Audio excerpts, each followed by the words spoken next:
Are you looking to grow revenues, increase profitability, or obtain financing? If so, you came to the right place. Running a business is all about leadership. How do you become a better leader?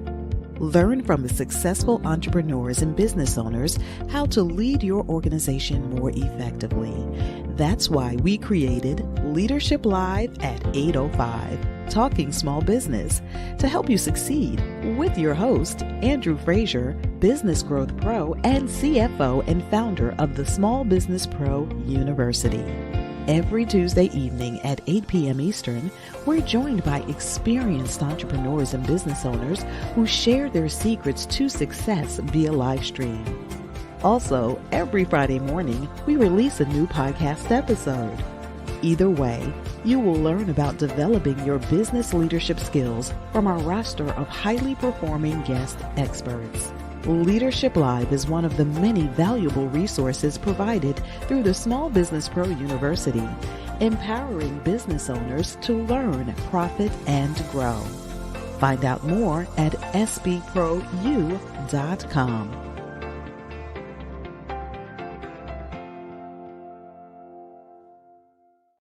Good evening and welcome to Leadership Live at 8:05 Talking Small Business. I'm your host, Andrew Frazier, Business Growth Pro and CFO, and excited to be here once again on Tuesday night with you. Definitely want to thank everybody for tuning in. We've got a great show tonight and really looking forward to talking to our guest.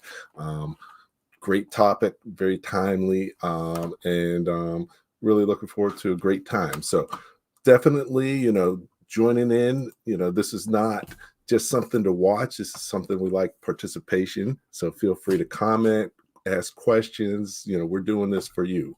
So let's make this show yours. Of course, if you like it, definitely doesn't hurt to give us a like and also share it and follow us, wherever you are, YouTube, LinkedIn, Facebook, and also let's get started. So tonight, our topic is building the community to grow your business.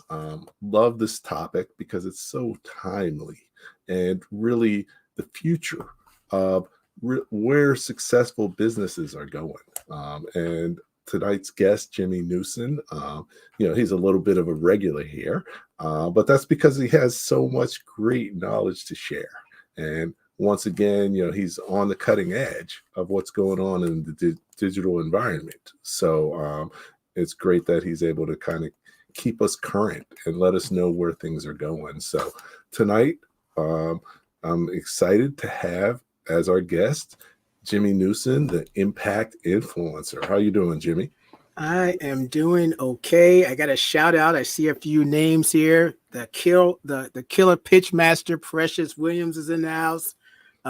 Tariq is in the house, and these are people I actually know. So I'm happy to see them here, and I feel famous because I know people and people know me, and hopefully I get to know the rest of them too. So overall, I'm doing good. Excellent. So we're going to have a great night. I know you've been working around the clock a little bit like me. So we're probably a little bit delirious. So, but it's evening. It's not a daytime show, so we don't have to be super serious. And, let's have a little fun with this. You've been on before, so, people know you a little bit, but just talk real quick intro about who you are and what you do. Sure. Well, for those that don't know me, my name is Jimmy Newson. I am the Impact Influencer. I am the founder of Moving Forward Small Business, where we're on a mission to save 1 million businesses from failure by 2050, leveraging innovation, technology, and strategy. I have my own consulting firm, and I'm also a writer and contributor for Entrepreneur Magazine. So I really love getting an opportunity to talk about these things that help a small business stay on the edge, operate as a big brand because of technology, because of innovation, because of leveraging some strategy. We really have an opportunity to really make things happen, even when we have limited resources. So like today, what we're going to talk about is community. I'm excited, and I'm glad that Andrew asked me to come again today because this is the topic for me of the year. This is the theme, community. Okay, excellent. So definitely, community and for me as well. I'm in the process of building the Small Business Pro Network, which is really powerful and going to really make a big difference in helping a lot of entrepreneurs and business owners be more successful. So, given that we're talking about community, I always like to define what I'm talking about so everybody's on the same page. Sure. So when we're talking about community, what does it mean? What are we talking about tonight? Well, I'll start with this saying that I've started saying just recently. For those that are in the digital marketing world, you may have heard this, and it goes, they say the money's in the list. And for me, I say, but the new currency is community. But what makes the community to go is community management, because everyone has or may have some form of a community. But if you're not managing that community, there's no opportunity for that community to start to build, to start to flourish. So my definition of community management is the process of building an authentic community among a business's customers, employees, and partners through various types of interactions. It's how a brand uses opportunities, whether in person or online, to interact with the audience to create a network in which they can connect, share, and grow. So, but we have to manage that, and we have to give it, we have to feed it. And we also have to make sure that it's set up properly, because there are different types of communities, which we're going to get into later in this program. But at the end of the day, the community management is the glue for your community. If you don't manage it, it will not grow. It will not form properly. It will not give you the ability to do the incredible things that a well-run community can do for you.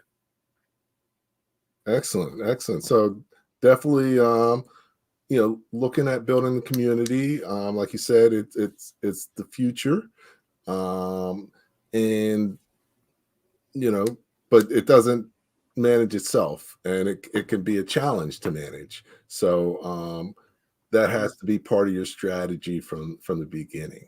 Right. And just to jump in there real quick. Yeah, it requires a lot of work, but the payoff of building a strong community is absolutely amazing.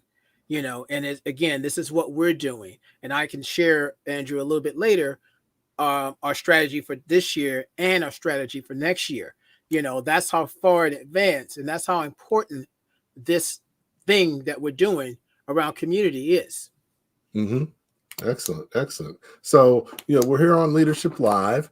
We're a show which is done and produced through the Small Business Pro University. So we're just going to take a quick minute to hear a little bit about what the Small Business Pro University is, and then we'll be back here with Jimmy Newson talking small business. Do you own your business, or does it own you? Is your business growing, and are you making enough money? As a business owner, there are so many things you need to know to become more successful. Hello, my name is Andrew Frazier, the Business Growth Pro and CFO. I created the Small Business Pro University for you. Small Business Pro University has self-paced, dynamic, multimedia learning experiences created by more than 20 instructors who are business owners just like you. Small Business Pro University will empower you to become a masterpreneur by learning the secrets to creating a successful enterprise, to go from working in your business to working on your business. Take advantage of our strategic coaching program, or just simply choose the courses that you need. At www.sbprou.com, we will empower you to thrive and not just survive, and make more money in any business environment. Welcome back to Leadership Live at 8:05, talking small business, here with Jimmy Newson, the impact influencer. And actually, you said something that's worth repeating. Okay. What did I say? Entrepreneur Magazine. Congratulations. That's big time. So thanks. Yeah. You're having a great year, doing good things. Not only you, Precious Williams, the killer pitch master, is taking off in many new ways as well. So it's great to see it, and I'm excited for both of y'all. So thank you. Excellent. So, you talked about community. So we talked about what a community is. You talked about why community management is important.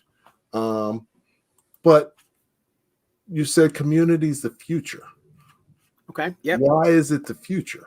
What is it that's so valuable about having and building community versus other things that you could be doing as a business owner? Sure. And that's that. There's two things I can address on that. But first of all, thanks, Roz. I appreciate it. Let's talk about what a community management can allow you to do as a business. And then that's going to bring me to the second part of this, where I'm going to get a little bit geeky, a little bit technical. So a number of things that a community can help you do is obtain feedback and gather ideas from your customers and audience members through real conversations. And this is great. If you've ever managed a community or been a part of a community or moderated a chat or any type of channel, that real time communication and conversation can be so dynamic and really give you the ability to really put your finger on the pulse of what your community is really feeling, what's really happening with the audience that you're going after. It provides support for audience members, fans, and customers when they need it. And the cool thing is, it's not about you having to always be the one to provide that support. The community starts to step up when it's cultivated properly and treated with respect. It increases the brand and it increases brand and product awareness among your target audience. So, at the end of the day, one of my favorite things to hear from anyone is, hey, do you have anything that might help me with this problem? And you didn't even talk to them about what you have. They're just assuming, based on the way that you communicate with them and how you help them, that you may also have a solution for them. And now they're seeking you out versus you seeking them out. So there's product and brand awareness. You can learn about your customers and what they want, what they expect, what they need in regards to content, products, services, support.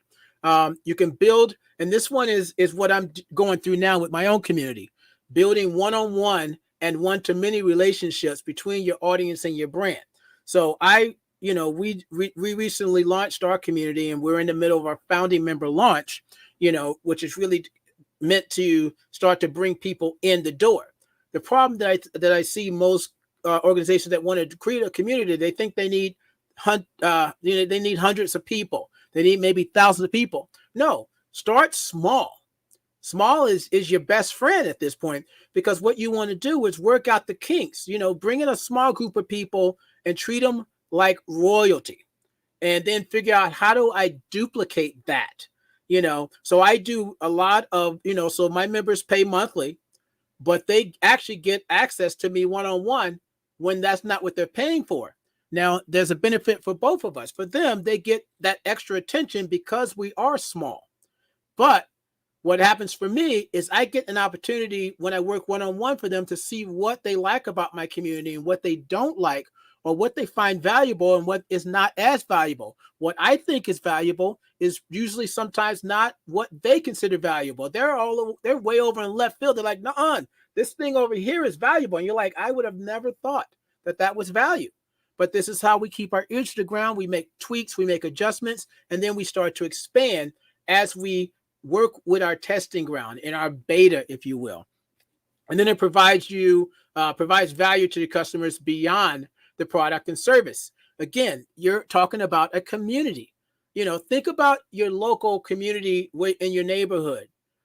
People want to know each other's names. People want to, make sure that each other's homes are safe. People want to do all this stuff. That's beyond just living next door to somebody. That's what this is when we talk about community. People want to know each other. People want to know who they can reach out to for a specific problem, or let people know that they're there if they need help. And you can build a place for that. Now, the reason why this is important is because now I'm going to go get mad geeky on you for a second. I had to pull up some data points because I got to make sure I get this right. There's a thing right now called the third-party cookie. It's been around for a very long time. third-party cookie, you may have heard if you've ever run any type of ads, Google, Facebook, or LinkedIn, what have you. It's a tracking code that allows companies like Facebook and all these guys to track your movement across the internet. So when you end up going back to someone's website, now all of a sudden their ads are popping up everywhere. That's a third-party cookie. Well, you want me to keep going, Andrew? You got something? Yeah.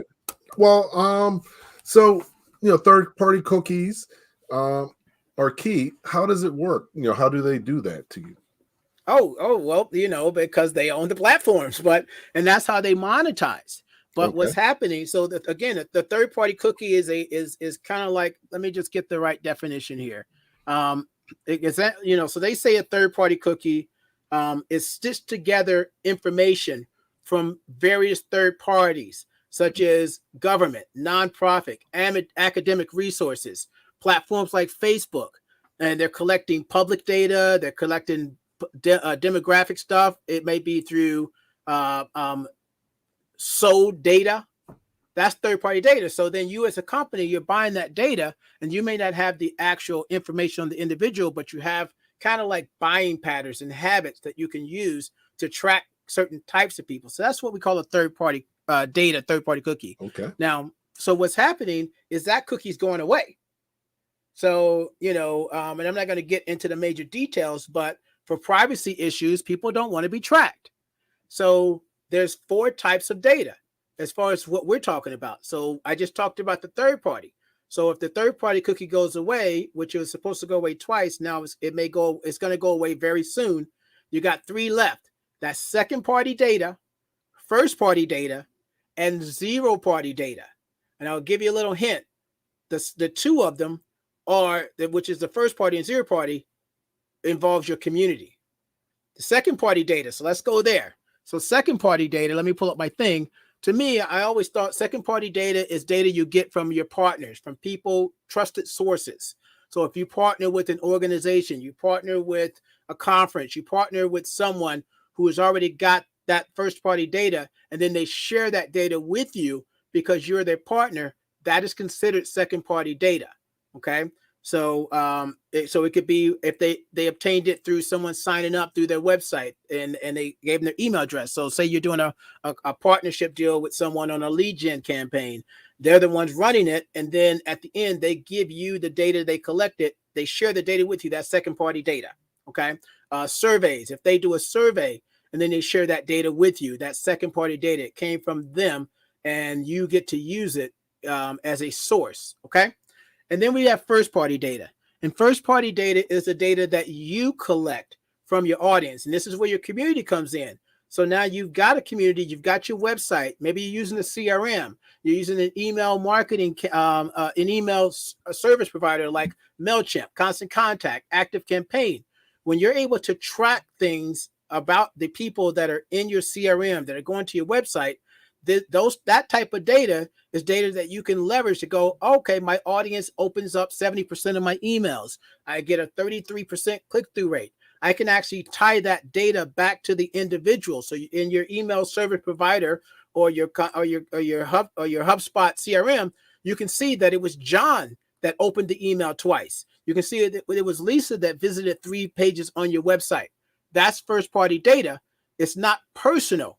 It's more data. Now, zero-party data is when the end user, the customer, the person in the community actually volunteers information back to you. They tell you what their favorite color is. They tell you when they plan on buying their next car. They tell you all these things that can't be discovered by clicking on a link. That's zero-party data. And when you have a community, the reason why the cookie is going away, the third-party cookie, is because these entities that are taking it away want us to get better at really delivering value to our audience. And that's why community now becomes important, because if you can build a community, you're crushing all of these things all at once in a good way. Yeah, and Dr. Michelle, yeah, TikTok's not the only one doing this. Absolutely not. They're late to the game. They were doing this way before TikTok. Yeah. TikTok, let me get some of that. So cool. So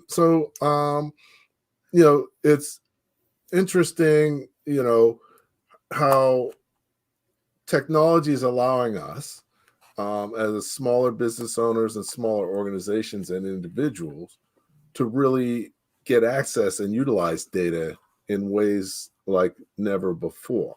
Mm-hmm. And given that, what's changed and made now the time for it to make sense for so many more people to build a community? What's the driver of it, or why is that the case now, where it may not have been the same a year or two ago, or not as imperative a year or two ago? All right. Well, there's no data to back up what I'm about to say, because that's a really good question. I think for us, it's the next obvious step, especially when we talk about needing to build. If we're going to get better at understanding our audience, then it should be the community should be the way to go, because community comes with more than just a name tag. A person becomes more than just that name. It becomes more than just a number in the line. We get a chance to really build something, and in most cases online, and the technology is now here. And unfortunately, because of the pandemic, I forget who said it. It may have been Gary Vee, if anybody knows him. They go, the pandemic accelerated the transformation of businesses and individuals to a digital world.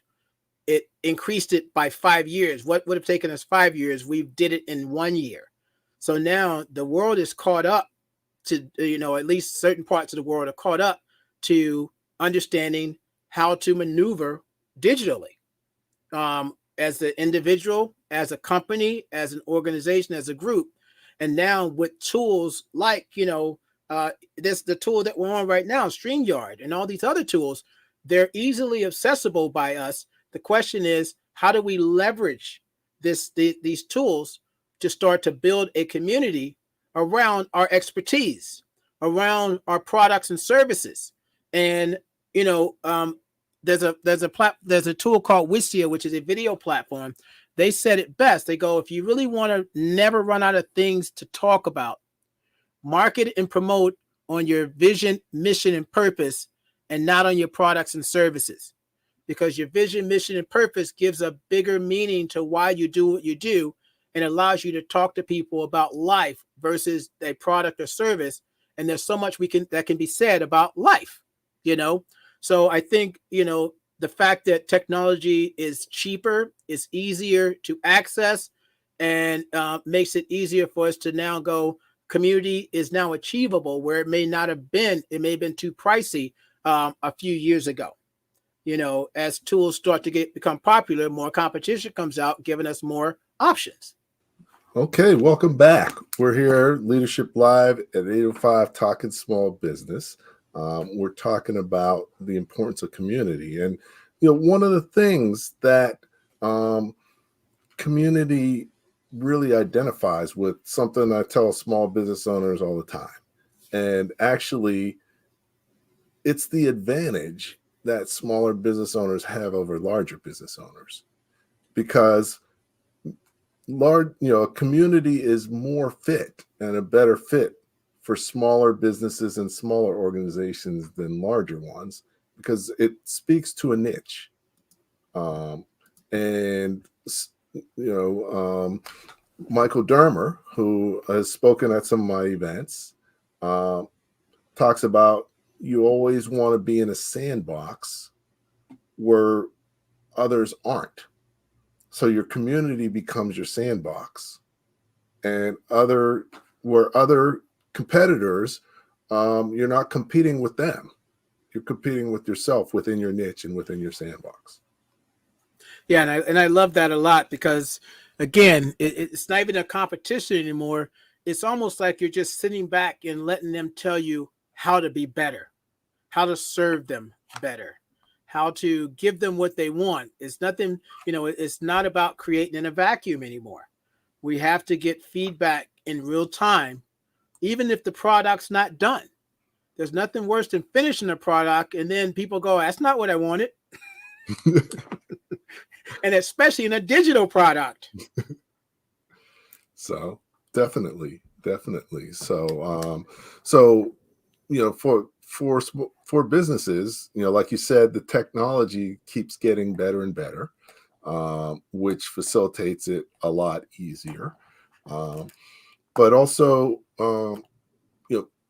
people crave interaction with other people. Yep. And a community allows you to do that in a way that traditionally, generally, you're not able to do, or you're not, most people haven't been aren't able to take advantage of. So so that's definitely key as well.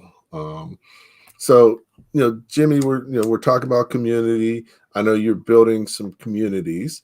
What are some of the key things to managing a community successful? Yeah, great question. And the key here is to, first of all, pick the right type of community. So I'm going to introduce everyone here, if you're not familiar with, to what we call the SPACE model, SPACE. And this is how you start to choose what type of membership that you want. And some of these require no face-to-face interactions, and some do, and there is no right or wrong way. So, I'm going to start by introducing the 6 types of community management platforms that you can have. And the first one is the customer support / success management model. The second one is the product ideation, innovation, and feedback model. The third one is the acquisition and advocacy model. The fourth one is the content and programming model, which is probably what a lot of people are familiar with. The fifth one is the external engagement model, which a lot of us do, but probably don't realize that's what it is. And then number 6 is the internal engagement model.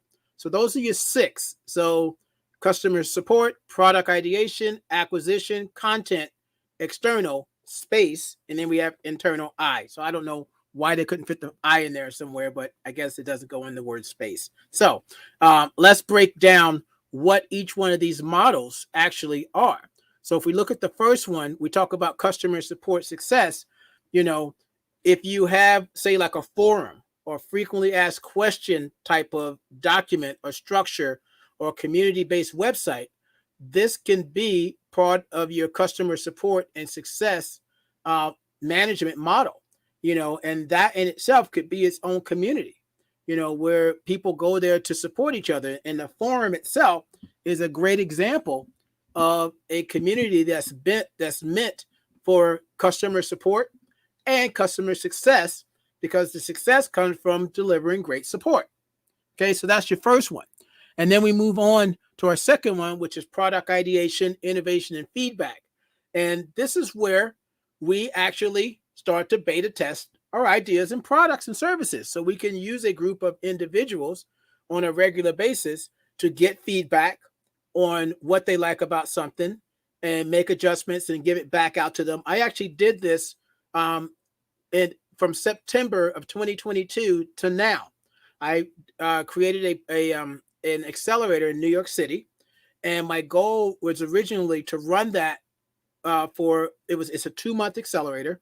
My goal was to run it in New York City, and then 2 months later do it again in New York City, but also do it simultaneously in New Jersey and Connecticut. So now I had 3 locations, and then 2 months later, which would have been January 1st, add another location, Washington, D.C. So now I would have had it done in 4. So, and this was the first time I've ever done this, okay? This particular program.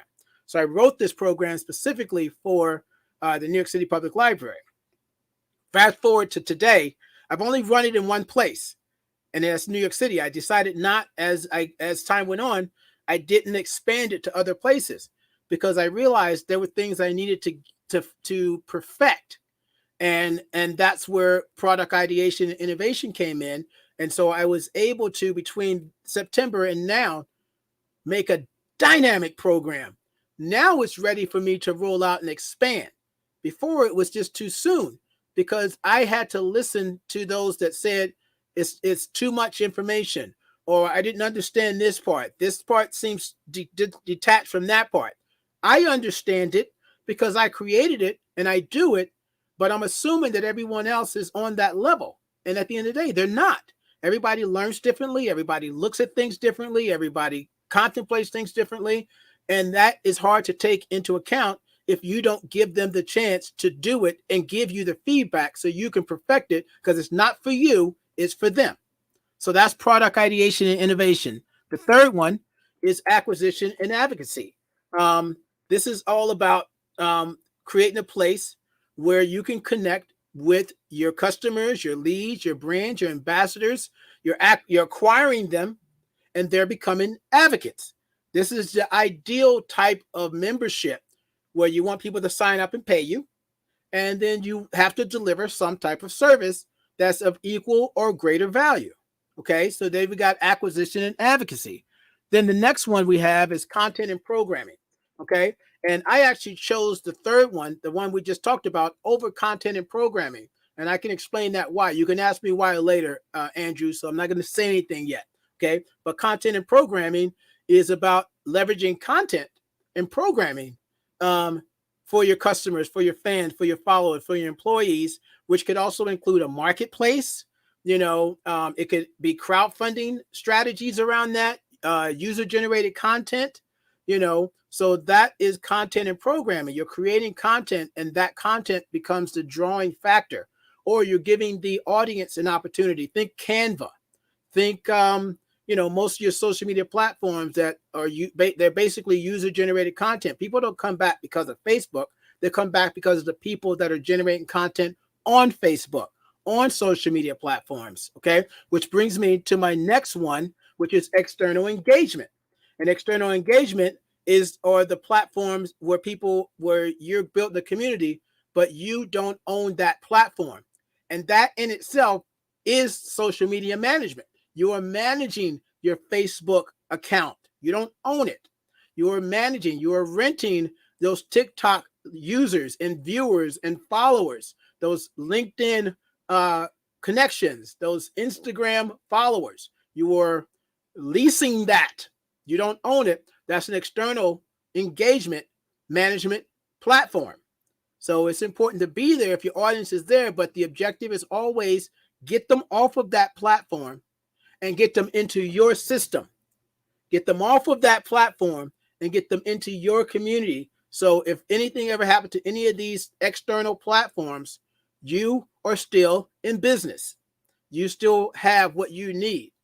And I take 1,000 dedicated people in my community, over 100,000 people on my social media channel that very seldom ever engage with my content. That 1,000 people are way more valuable than a bigger audience. So you don't have to have all those people in your community. Of course, it would be fantastic and great, but you don't have to be successful with a community. And then the final one, of course, is the internal engagement. And this is reserved for more of the bigger organizations, because now we're talking about, employees, partners, vendors, suppliers. So you're doing things internally. If you've got a huge force, you're doing something with just the marketing department, maybe HR, again, if you're doing, things with partners, you can do stuff with your vendors. So you're creating opportunity for them to come together, create camaraderie, be able to, connect with each other. And that's what we call internal engagement. That's an internal engagement management type of strategy. So those are your 6 type of strategies based around the SPACE model. Okay. All right. So you've got the 6 strategies. So this last one, internal engagement, might even be like the intranet back in the day, where you have your own internal website and processes. So you've got these 6. Can you be in more than one of those categories? Yeah, you definitely can. If you're new to this, you might want to pick one, and it really depends on your needs, what you're looking to try to accomplish. You do want to add some level of a community to this process. I think most people would end up going with the number 3, the advocacy one. But it's, you do have, but of course we would do a combination of them. But for me, mine is all about advocacy. And let me just pull that one back up. That mine is always all about acquisition and advocacy, and there are elements of each one of these other things that's a part of it. But when I actually took a program last year, an accelerator for building memberships, and one of the questions, a guy who did a great job, his name is Zach Spuckler, he goes, you got to pick one of three different types of communities that you want to run: content-based, accountability-based, or community-based. And I didn't want to make it content-based, because content-based for me meant that I had to crank out a ton of content, and there's no end to the amount of content I need to create.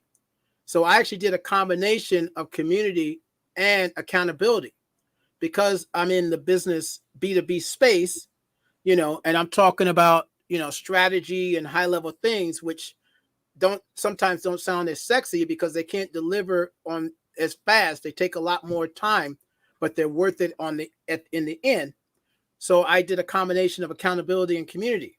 And because at that point, those two things can feed off of each other, whether I produce content or not. Now, content for me becomes something I do just because let's do some pieces of content because people are asking for this thing, and content can be that solution. Okay. But yeah, go ahead. Excellent. So we do have a question from Dr. Michelle Scott on the internal community in terms of relationships. How does that work? Well, again, the internal means that you already have, you're either working for a huge company or you own the company, and it's just about figuring out what can I create to help build internal communities in the organization. And sometimes you can work with, heads of department to figure out how we can do things, whether it's within one department or across department. So there's no right there's so much I could say about that. And I think at the end of the day, you might have to do a bit of research to figure out how many different ways that you can leverage community. But just for lack of a better sense, it's just describing the fact that the people in the community are within the organization and not outside of it. So that's really the main focus of it being an internal community. Now, what you do inside of that community is up to you. And that sometimes, of course, becomes the hard part, because you do have to sit back and go, what is it that's going to help this? What is it going to take to get this audience to interact with each other, like it, and continue to do it? And then it starts itself, and then it's just self-contained. When I did my membership, I had to think about that as an advocacy, accountability, and community-based corporate. I had to go, what is it that I see wrong with a lot of membership sites, community sites like mine? And so that's how we settled on a model for our organization called the 5-part framework. We have a 5-part framework that every person takes part of every single month, and it produces action. And the topic is broad enough that everybody in the community can do it, benefit from it. Now, we have courses, we have all this other stuff, but the main focus now is that you're not going to pay for this membership, and 6 months down the line, you go, why am I paying for this membership? Because I never get into it. I never go to it. That's our biggest fear. So at the end of the day, I said, we need to, I followed a model that I learned from someone else and said, every month we do these 5 things. The topic changes, but the strategy, the framework never changes. You always end the month with something done. Now I'm building a level of, regardless of if you ever take a course, I'm still active. And now I have to hire a community manager, because these positions are now starting to pop up because community is a big thing. So it takes work on our end to answer the question, how do we kickstart this community until it's at a point where it just operates on its own. Okay. And that's much easier said than done. But if you get it right, the sky's the limit. So, Yep. Mm-hmm. so that's the ultimate goal. We do have a question from Lisa on LinkedIn. So, how can small businesses engage customers and leads for customer support and success model? FAQs tend to be a flat experience on the business page. So, what are other ways to engage? Well, again, a forum is great. I belong to a number of forums, and it's got to be something that people are passionate about. You gotta. It's almost like if anybody here has ever done keyword research, you can write an incredible article, but if you haven't done your research to figure out if this is what people want to talk about, it could be the most beautiful article you've ever written. But you have to tap into the audience and ask them what they're struggling with. Or you go if you have someone on your team that's client facing, ask them what are the questions that people ask us about that they need help with. Because it's not that you have to create a need. There's probably a need already there. And if there's a need already there, then you figure out, well, how do we want to do it? Yeah, I mean, of course, and it's not one format. You have to leverage a number of things because, I hate when I see surveys, but for some reason, every now and then I fill one out. And it could be the dumbest, strangest reason, but that's just one. They may not even get me to ever fill out another one, but they might try a different tactic. There might be a time, like right now, I have one of the tools that I use religiously. They sent me an email this morning, and they were like, "We just launched a new product. We're gonna debut it in a couple months. We've already activated it in your account. Will you test it for us?" And my response was absolutely. Mm-hmm. Okay, and that is customer support, customer success. And again, so I'm saying this it's not necessarily easy. All this is really strategy. When we can't execute until we make sure we're executing what we're supposed to be executing. So the hard part is thinking through this. So I don't expect you to take these cookie cutter structures. I expect you to start thinking about, customer support and success is important to us. Once I've determined that is it, now I start to think about, well, how can we execute on it? Now I can do my research to see how others in my industry have been successful with it. Maybe others in similar industries have been successful with it. So it requires work. If it wasn't, then it would be everybody be doing it. Okay. So the objective is not that this one or two things won't work. The point is this what I need for my business? Is this what I'd like to go with? And customer success and support are some of the most important things that you can do for your business, because it's easier to keep a customer than it is to get one. Okay. So excellent. So, definitely you've been talking about, key things in terms of community, and,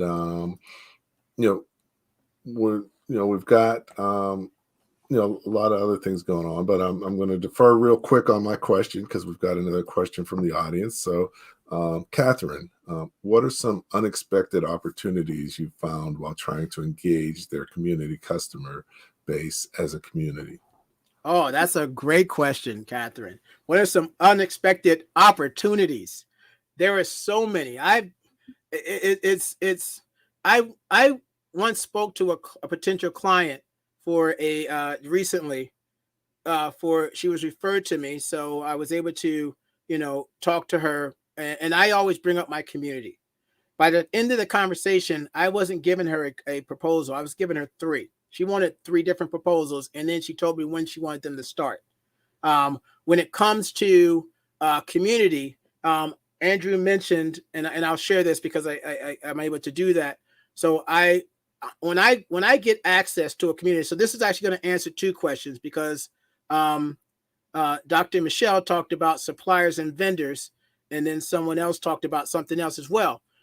When I talk about internal engagements, I treat partners like staff, like customers. I treat vendors like staff, like customers. because they are also responsible for the growth of my business. As a small business, the majority of my staff are vendors, are partners, and I'm able to leverage their team because I can bring something to the table that they can't do. And so they win because they get this uniqueness of the impact influencer. And I win because I get a team of people that I don't have to hire. And in most cases, I don't have to pay. And so so I do consider them a part of my internal team, whether I do a holiday party and invite them, or I put together an internal focus group to talk about our next product. And I don't want outside people to be a part of that. I want vendors and partners who know our brand, who know our purpose, who know our mission, because they'll have a better understanding of how this product relates to us and how we might be able to bring it out to the community. Okay. So the unexpected opportunities are really endless, because if I take entrepreneur, I became a writer for them back in 2020. And now through showing them, talking about my community with them and how we do things different than most of my competitors, now we're in talks for a media partnership deal. And part of that is, now I get a text from this morning. They're like, look, we would love to have you. I guest spotted on a show with them about a month ago. So I get a message this morning. Listen, we really loved that show, and we were talking, and we just realized we'd love to have you back next Thursday. But instead of you being a co-host and answering people's questions, the show is going to be about you. And they go, so you can talk about whatever you want to talk about, and you can promote whatever it is that you want to promote. This is Entrepreneur Magazine, giving me a la carte to do whatever I want to do. Now part of my conversation with them is how I'm going to help them engage not only with my audience, but how they're going to be a part of my 10-city tour in 2024, and how I'm going to help bring them more people by leveraging their new service inside of my membership. This is where you can be so incredibly creative, because you can. And you don't need a lot of approval, because you don't have a massive board of directors and the CFO and this guy and that guy telling you what you can and can't do. We as small business owners are nimble. We feel it, we understand it, we need to see it, and then we do it. Excellent. So, yeah, I mean, that was a great question about opportunities. And, I think that a community really does for you really what you need to do to be successful marketing and growing your business almost automatically. It ticks off so many boxes. You get market data, you get you understand your target, your persona. You build personas out of your best members. How I built my three main personas that I use for marketing, I picked the three people that I like the most in my community, and I interviewed them and said, when are you buying a car? What do you like? What are your biggest fears? And those became my three personas that I base a lot of my marketing, my advertising, my outcome, my opportunity to speak to others about. And then, of course, I still do surveys. Now, when we talk about, someone mentioned about, people don't really like the surveys. When they're part of a community and they know this information will help you deliver better to them, they will fill it out. You will have a higher. You won't have 100%. You may not even have 50%, but you're going to have a lot of great interactions, because, again, it's a community. If no one's filling it out, you don't really have a great community. Right. And just in general, at the end of the day, relationships are key to everything you do in life and business. And communities allow you just to have deeper relationships and more relationships on different levels. And, I think that, I filled out a survey from someone who I'm in their community or ecosystem today. But had that been someone else, probably not. I get over 100 emails every day. if I don't know who you are, you're probably just getting deleted and not even getting a response. Oh yeah. But if I Click. recognize your name or your organization, I'll take a second to check it out. I unsubscribe to stuff every single day because people subscribe you to stuff unexpectedly. Yeah. But if I know who you are and I'm part of your community or you're part of my community, there's a much higher likelihood that you'll get a response, or at least you won't be unsubscribed. Sure. So, Absolutely. it's key, building relationships. Community does that, but it also helps you with creating the environment for people to do business with you, because it helps them know you, helps them like you, and helps them trust you. And that's, underlying mostly anyone who you're going to do business with yourself or is going to do business with you as well. And let me add one more thing. I'm going to give you guys a tip.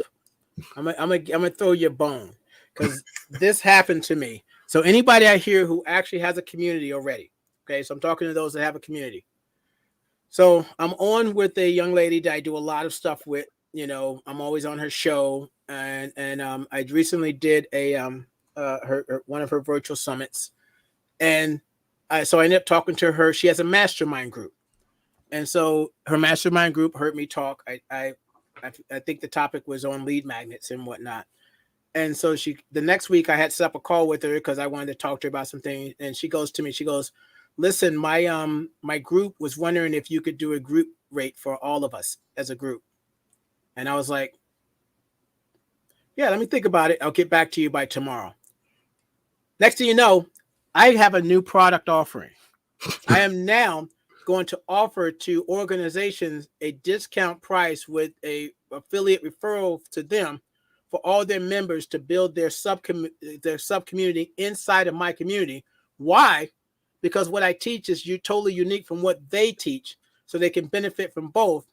And I signed up half of them. I'm waiting for the rest to sign up. And now I have a call on Friday with a bigger organization that's going, how can we offer your membership to our community? Now, the key here is it's very unique. I have a system. I only talk strategy. Now, I'll talk about certain things like we're talking about now, but it's always in relationship to strategy. We, as a membership community, pick one thing to be very good at, even though you do tons of things.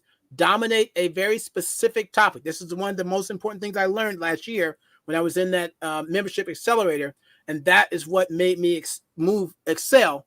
And now when I talk to organizations, they're not threatened by me taking their members. They're going, "Hey, let us just bring our members into your organization and we all benefit." So they get a special membership level, and all their members are under them as sub accounts. And now, next thing you know, if I could take this and start giving this to other organizations, now I'm bringing in hundreds of subscribers a month, not because of the ads I'm running, because of the relationships I'm building with organizations that would see this as a value. So that's a bone that I could throw you. So Jimmy, Dr. Michelle says, "Jimmy, you maintain relationships with competitors as well?" Yes, I do. Absolutely. I understand competitors. There are 5 types of competitors, but I am in competition with none of them. They, and at the end of the day, if they are kicking my butt, great. That means I need to go back. But yes, a lot of organizations could be competitors based on what we do, but I work with them. SCORE, the SBA, Small Business Like a Pro, that is a competitor. But at the end of the day, we figure out a way to make it more of a partnership, because we do share the same audience and we bring uniqueness. You just have to be visionarily enough. I just made that word up to understand what the thing is. The power is in your hand to lay the groundwork for the others, because I love partnerships, and in most cases I have to initiate it because they're too busy to try to figure out how do we work together. I figure it out and I give them options, and then we talk about, what are your goals? What are you trying to achieve for the year? What is your purpose, vision, and mission as an organization? And when we start to get alignment around those things and we share the most important thing, the same exact audience. If we don't have the same audience, there's never a deal. Okay. And no, I mean, that's a great point. Everybody, if you're in business, you need to know about your competitors, and it's good to know them. You talk to people who've been in business all the time, a long time, they know everybody. It actually made me think back to the movie You've Got Mail. You remember that? And the first thing they did was he went and checked out the new bookstore, and as a business owner, you're doing yourself a disservice because you need that knowledge. There can be opportunities to collaborate, and you may want to sell your business one day. And who understands what you have better than someone who's competing against you? And they're most likely to pay you the most for it. So no matter what industry, what type of business you're in, you should get to know your competitors, direct and indirect. Yeah, we have a really big competitor. The one thing they do better than us, they have traffic. They do about 2 to 4 million hits a month, but they're not doing anything else. And when I try to reach out to them, no one ever responds. So I think someone's asleep at the wheel. In another year or so, if it's still the case, they're competitive of ours.